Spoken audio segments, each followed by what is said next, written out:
Bonjour, pour ceux qui ne me connaissent pas encore, je suis Natasha Renata Kimberly, spécialiste des rêves et des voyages chamaniques depuis plus de 35 ans. Voici une nouvelle vidéo de ma série Rituels et magie dans laquelle je vais parler de la symbolique des couleurs dans le cadre des rituels. Chaque couleur possède sa propre énergie, fréquence et symbolique et induit chez la personne qui la regarde une émotion et une association mentale particulière en fonction de la culture dont elle est issue.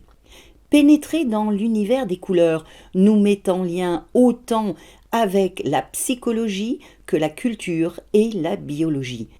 Les couleurs sont omniprésentes et induisent des émotions et des sentiments chez les individus. Elles peuvent aussi bien nous apporter de l'énergie que nous rendre mélancoliques. Les associations émotionnelles avec les couleurs que nous faisons bien souvent de façon inconsciente sont issues de nombreuses années de conditionnement. Certains conditionnements sont extrêmement anciens et d'autres bien plus récents.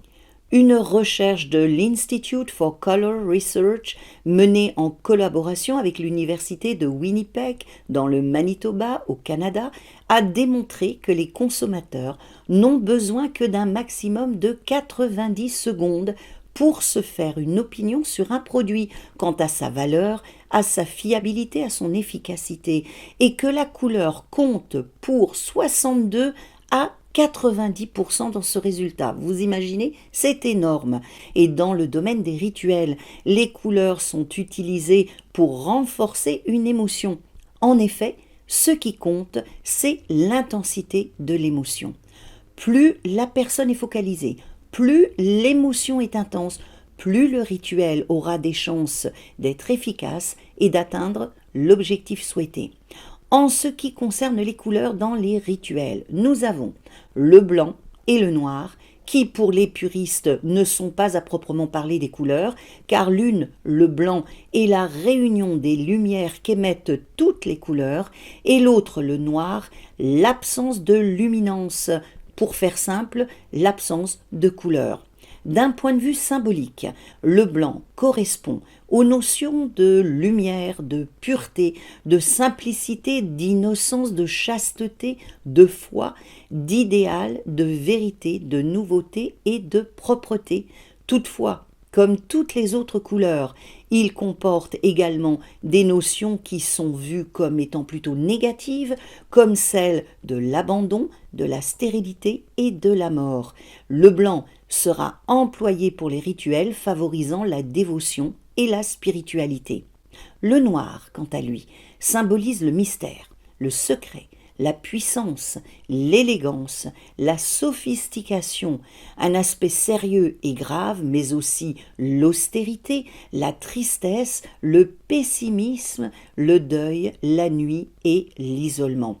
Le noir sera utilisé pour des rituels qui vont contrer les malédictions et les blocages. Après ces deux couleurs qui n'en sont pas vraiment, nous avons le rouge qui est associé à l'élément feu, à l'appétit de vivre ou à l'appétit tout court, et qui évoque l'énergie, la vigueur, la chaleur, la passion, la tentation, la force, l'interdit, l'impulsivité, l'action, le feu et le courage, mais aussi le surmenage, le danger, la violence et la colère. Le rouge sera employé pour les rituels favorisant l'amour, le magnétisme et le courage. Passons maintenant à l'orange qui est également associé à l'élément feu et qui représente l'ambition, l'enthousiasme, l'exubérance, l'excitation, la jeunesse, la joie de vivre, le plaisir et la légèreté, mais également la rudesse, l'arrivisme, voire le fanatisme. L'orange sera utilisé pour des rituels favorisant l'accroissement de l'énergie vitale et sexuelle. Après l'orange, voyons la couleur jaune, qui, dans beaucoup de cultures, a été associée aux hors-la-loi, aux persécutés et aux exclus. Le jaune est connecté à l'élément air et symbolise la science, la conscience, la lumière, le soleil, la maturité, la clarté, la créativité et la notion d'idéal, mais évoque aussi la vanité, l'arrogance, l'envie, la jalousie, l'avarice, l'égoïsme et le mensonge. Le jaune sera employé pour les rituels d'attraction et ceux destinés à favoriser la confiance en soi. Passons maintenant au vert, qui est une couleur liée à l'élément eau et qui symbolise la nature, l'espoir, la fertilité, le renouvellement cyclique, la renaissance, l'immortalité, le repos, le calme, la générosité et la santé, mais qui porte en elle également les notions d'indifférence, d'indécision et de paresse. Le vert sera essentiellement utilisé pour les rituels en connexion avec la fertilité, la chance, le succès et la régénération. Le bleu, quant à lui, est la couleur la plus froide du spectre. Associé à l'élément air, il symbolise la vertu, la spiritualité, la méditation, la prière, la sagesse, la paix, l'harmonie, mais également le froid, l'indifférence et la mélancolie. Le bleu sera employé pour les rituels favorisant la protection énergétique et les rêves prophétiques. Comme couleur, nous avons encore le violet qui est fréquemment associé à la créativité et qui représente le mystère, le secret, la magie, l'initiation, la justice, la noblesse, la richesse et la spiritualité, mais également la tristesse, la vanité et l'arrivisme. Le violet sera utilisé pour tous les rituels en lien avec la guérison et la protection.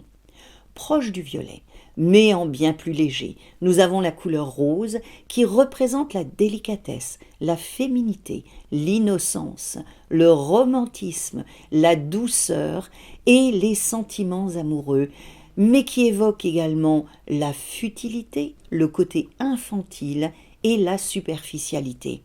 Le rose sera employé pour les rituels favorisant l'amitié et les aspects liés au féminin. Il nous manque encore quelques couleurs, dont le brun qui est lié à la terre.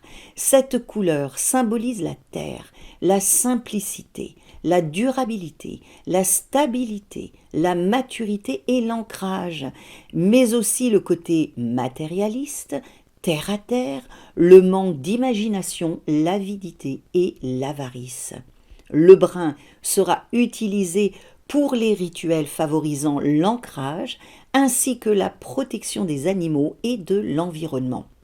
Nous arrivons maintenant au gris qui indique la neutralité, l'équilibre, la simplicité et la sincérité, mais également la négativité, l'incertitude, la froideur et le refus de l'engagement.